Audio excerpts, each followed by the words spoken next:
Básquet, más básquet, en Básquet al Día. Saludos, estamos de regreso en Básquet al Día. Bueno, por supuesto que no se nos puede ir el 2025 sin que en este espacio hagamos un balance de lo que vimos y de lo que nos dejó el baloncesto colombiano. Así que en los próximos minutos vamos a hacerlo y vamos a tocar especialmente los siguientes temas: baloncesto de selecciones, baloncesto federado, interligas clubes y baloncesto profesional. El contexto: muy poco apoyo en lo gubernamental y privado, muy poco apoyo. Comencemos por el baloncesto de selecciones nacionales, especialmente por el de las selecciones nacionales masculinas, que atendieron tres grandes compromisos FIBA en este año que está terminando. La América con su proceso clasificatorio, las ventanas clasificatorias al Mundial de Baloncesto y el Suramericano Sub-17 que terminó recientemente. El baloncesto masculino de selecciones este año es deficitario, el balance es deficitario. La selección absoluta consiguió la clasificación a la AmeriCup, esa era la meta, pero en la Copa como tal, al margen del resultado final, el balance fue negativo. Recordemos que ante la ausencia de nuestra línea frontal, me refiero a los hombres grandes, y con la necesidad de encontrar respaldo para las posiciones perimetrales, la idea era probar algunos jugadores que venían teniendo pocos o 0 minutos en convocatorias anteriores de la selección. Pero al final, ninguno de estos jugadores que participaron en la AmeriCup mostró tener, al menos por el momento, el nivel requerido para consolidarse en el seleccionado absoluto. La prueba de ello es que ninguno estuvo en la última convocatoria de la selección para el enfrentamiento contra Venezuela en la ventana del Mundial. Bueno, excepto Cristian Solís, que sin embargo contra Venezuela no vio minutos. En la ventana, en las ventanas, pues, en lo que se ha disputado hasta ahora, se comenzó de forma positiva, cumpliendo en casa al derrotar a la selección venezolana. Además, el resultado positivo por la disposición de los jugadores importantes, de los jugadores consagrados, de hacerse parte de la convocatoria. El muy buen nivel de la gran mayoría de ellos. Destacable, por supuesto, el aprovechamiento del buen momento de Jaime Echenique en situaciones en las cuales puede sacar ventaja de sus condiciones. Además, la actitud de Echenique, que fue parte importante de este cambio. Quedó también claro que se necesita un jugador más para el rol de alero abierto, un jugador de las posiciones 3 y 4, un jugador espigado que tenga tiro y que pueda a su vez marcar hombres grandes del rival, pero que también tenga la suficiente versatilidad para quedar enfrentado a jugadores más bajos. Es una lástima el aplazamiento del juego contra la selección de Venezuela, el juego de regreso, pues no es sencillo, como pasó en esta ocasión, contar con los caballos sanos y en pleno ritmo. Bueno, esperemos que para cuando se reprograme este juego eso se pueda hacer y bueno, y que sigan igual para las siguientes ventanas. En el Suramericano Sub-17 masculino, la actuación fue decepcionante. Ocupamos el último lugar con solo una victoria y a pesar de las deficiencias que he mencionado en estos espacios de nuestros jugadores de las categorías formativas, a pesar pues de las ausencias también de Adrián Córdoba y James El Valencia, que teóricamente son los prospectos más importantes de la categoría. Esta selección tuvo alguna preparación, es decir, mejor preparación que otras selecciones. Y el grupo me parece que tenía talento para una mejor actuación, no vamos a decir que para ser campeones, pero tenía talento para tener una mejor actuación. Bueno, hay que hacer algo sobre el trabajo en estas categorías, comenzando con los formadores de los clubes y en las ligas. Y hay que promover, me parece, un sistema de competencia más extendido que incluya fases departamentales, fases zonales, hasta llegar a una fase nacional. ¿Por qué no? Sacarlo del contexto de ligas, clubes y dejarlo que sea solo clubes. Bueno, a pesar de todo, ese torneo nos confirmó un par de prospectos importantes. Uno, Matthew Bernal, el guardia colombo-estadounidense, que me recuerda a John Giraldo, no sé si ustedes lo vieron, pero es un guardia con condiciones similares a las de John Giraldo. Destacado sin duda Matthew Bernal. Además también un prospecto interesante, el grandote Andrés Mateus, 2'11 a sus 17 años. Mire, Mateus tiene todavía todo por desarrollar, pero mostró condiciones para hacerlo. Es más móvil y más fino en su motricidad de lo que su tamaño podía anticipar. Eso en lo que hace referencia a las selecciones masculinas. Las selecciones femeninas, por su parte, y como de costumbre, sí estuvieron en ruptura. A nivel FIBA se atendieron la AmeriCup femenina sub-16, la AmeriCup femenina de categoría absoluta y el sudamericano femenino sub-17. En la Americop Femenina Sub-16, a pesar de terminar con un registro de 12 victorias y 4 derrotas, se consiguió el cuarto puesto y la clasificación al Mundial Sub-17 del 2026. Pero perdimos 2 veces ante Canadá y 2 ante México, que era el local. Una de esas derrotas contra México fue precisamente disputando el tercero y el cuarto. En este torneo, Keren Bertel fue incluida en el quinteto ideal del certamen. Es una de las jugadoras más talentosas entre el grupo joven del baloncesto nacional. Por su parte, Miley Saavedra, otra jugadora de la que ya hemos hablado en este espacio, una de las mejores reboteras. Este grupo necesita y merece trabajo de cara al Mundial. La selección femenina absoluta culminó una muy buena actuación en la América con un muy meritorio quinto puesto, derrotando en el camino, entre otras, a Puerto Rico, que traía todas sus muñecas. Ese quinto puesto le ha significado a Colombia el acceder a uno de los torneos clasificatorios al Mundial que se llevarán a cabo en el mes de marzo. En el caso de Colombia, este torneo se realizará en Lyon, Francia. Lo más destacado de esta selección, en mi opinión, es el futuro encarnado en Marta Mortadela, que antes de lesionarse, pues, se lesionó durante el torneo, jugó realmente un par de juegos, y siendo la más joven del grupo, demostró que está al nivel de la exigencia. El resultado en el Sudamericano Sub-17 femenino no fue el esperado, pues al terminar en el quinto puesto, quedamos por fuera del Americop de la categoría. Este es un resultado atípico, pues nuestras jóvenes solo perdieron un juego, el primero, y terminaron después con 4 victorias en línea. Pero esa derrota las envió al tercer lugar del grupo, un grupo que estuvo muy apretado, sacándolas de las 4 finalistas. En esa derrota, la dirigencia federativa tiene una alta responsabilidad, pues no consiguieron los recursos a tiempo para enviar a estas jóvenes a Paraguay, que era la sede del evento, al menos con un día de anticipación. El seleccionado llegó el mismo día del juego ante las locales y se pagó el precio. Bueno, este grupo, sin embargo, mostró talento y debe tener seguimiento.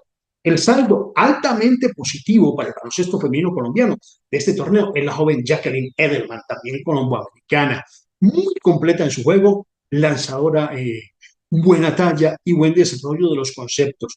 Terminó como líder en la tabla de eficiencia en la competencia.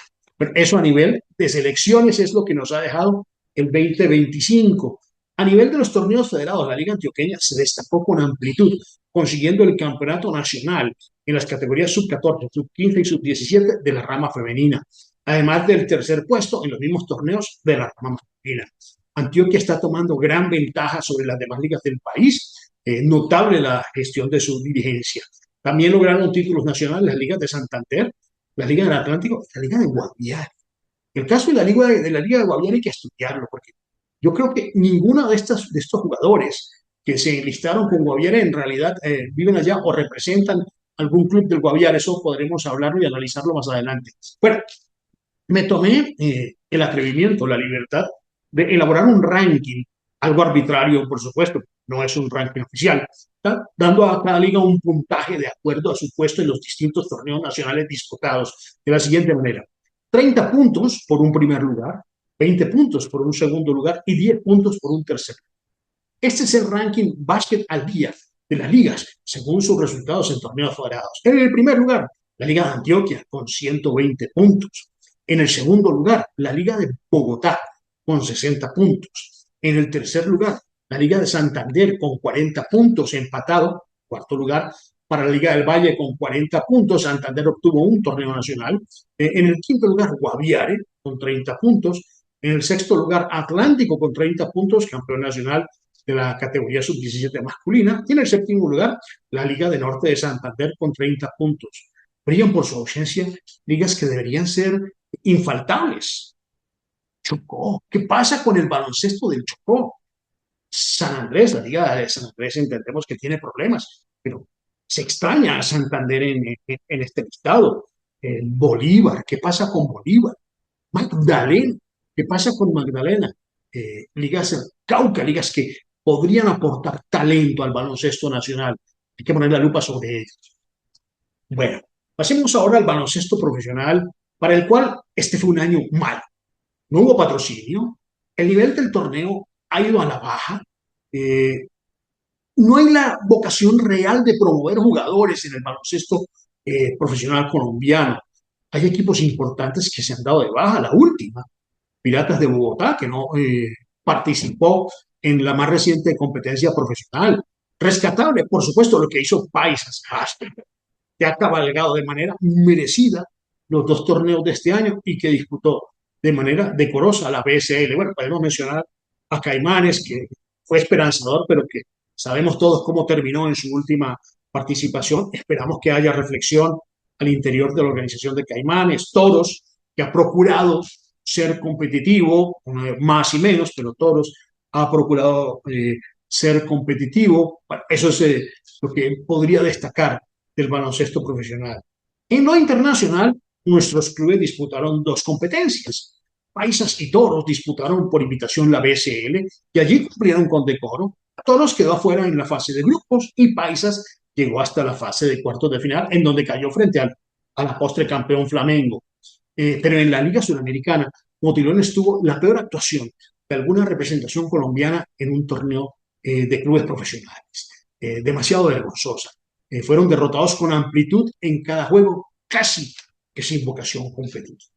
Bueno, claro, dirán, es difícil sin recursos, pero ¿sabe qué? Aún en medio de estas limitaciones se pueden buscar ganancias y la principal ganancia que podría buscar la federación, que deberían buscar los clubes, es promover jugadores. Esa sería la más grande ganancia, pero la federación insiste en mantener la norma de 4 importados, que está resultando negativa para la misma competencia. Cierro. A la fecha, los jugadores que vinieron a conformar el equipo de sabios aún tienen pendientes pagos por recibir. Un acuerdo de pago que se había hecho para el 20 de diciembre no se cumplió. Esperamos que la federación tome cartas al respecto. Esto es muy importante y bueno, y es hora también de que los jugadores hagan, denuncien, hagan llegar sus quejas a las autoridades competentes, a las autoridades del trabajo, a las autoridades del deporte. Si los jugadores no lo hacen, esto va a seguir. Bueno, concluyendo, lo destacable, la gestión de la Liga Antioqueña, que logra realizar eventos en todas las categorías que tienen impacto nacional. Miren, por ejemplo, la reciente Copa Élite. Es un evento que, si se incorpora de una forma inteligente al calendario de competencias nacionales, va a servir para darle continuidad en la actividad a los jugadores y sirve también, ¿por qué no?, como una especie de evento de desarrollo. Bogotá podría ser algo así. Bueno, extiendo el reconocimiento al presidente de la Liga Antioqueña de Baloncesto, Leonardo Osorio, a su director ejecutivo, Jorge Saldarriaga, y a todo su equipo de trabajo. Ojalá el año próximo consigan gestionar la Copa Élite Femenina, que ya nos lo había mencionado José Fernando Díez y creo que el mismo Jorge Saldarriaga en este espacio. En cuanto a jugadores, estamos ya haciendo el balance general. Los jóvenes Matthew Bernal y Andrés Mateus en la rama masculina son talentos a seguir. En la rama femenina, la joven Keren Bertel, que va al Mundial, la joven Jacqueline Edelman y Marta Moscardena son talentazos a seguir. Reconocimiento, por supuesto, a los entrenadores nacionales Luis Cuenca y Ricardo Pinzón por sus logros en la rama femenina. Y para el 2026 hay compromisos, es decir, la presión sobre la federación va a ser importante porque hay compromisos que van a requerir recursos, porque estos equipos necesitan preparación. En enero abrimos con la participación de Paisas y Caimanes representando a Colombia en la BSL. La BSL va a estar en las pantallas de eSports con los comentarios de este servidor y la narración de Marlon Debbia, no se lo pierdan. En febrero, la segunda ventana al Mundial, en donde estaremos de visita enfrentando a Chile y a Brasil. Ojalá contemos con el grueso del grupo disponible. En julio, la tercera ventana eliminatoria al Mundial, regresándole la visita a estas elecciones y posiblemente a Venezuela, ¿no? El juego está aplazado. En marzo, y esto es muy importante, el torneo clasificatorio al Mundial femenino. Este se realizará en Lyon y nuestra selección va a enfrentar allí nada más y nada menos que a Francia, a Alemania, a Nigeria, a Corea y a Filipinas. Normalmente, de cada uno de estos grupos, los 3 primeros avanzan al Mundial. En el caso particular del grupo colombiano, por estar allí la sede, pues solamente hay 2 cupos disponibles. Es muy importante que se logre gestionar algo en el baloncesto femenino en la primera parte del año para que a las jugadoras que no tienen actualmente contratos en el exterior se les dé algo de actividad. De nuevo, esos son exigencias, responsabilidades que empiezan a recaer temprano en la federación. En julio, nuestra selección sub-17 va a estar participando en el Mundial Femenino de la categoría en la República Checa. Este equipo necesita preparación. No podemos reunirlas una semana antes del viaje. La Liga Suramericana, con representante y fecha por definir. Los suramericanos sub-15 de ambas ramas, que normalmente se realizan hacia el mes de octubre, también con fechas concretas y sedes por definir. Cierro. El baloncesto femenino colombiano necesita dolientes, necesita actividad. Bueno, eso es todo en este episodio de Básquet al Día. Ya saben, si les gusta este contenido, pulgar arriba, déjenos sus comentarios, déjenos su sugerencia, pase la voz, invite a sus amigos a que se suscriban. Saludos.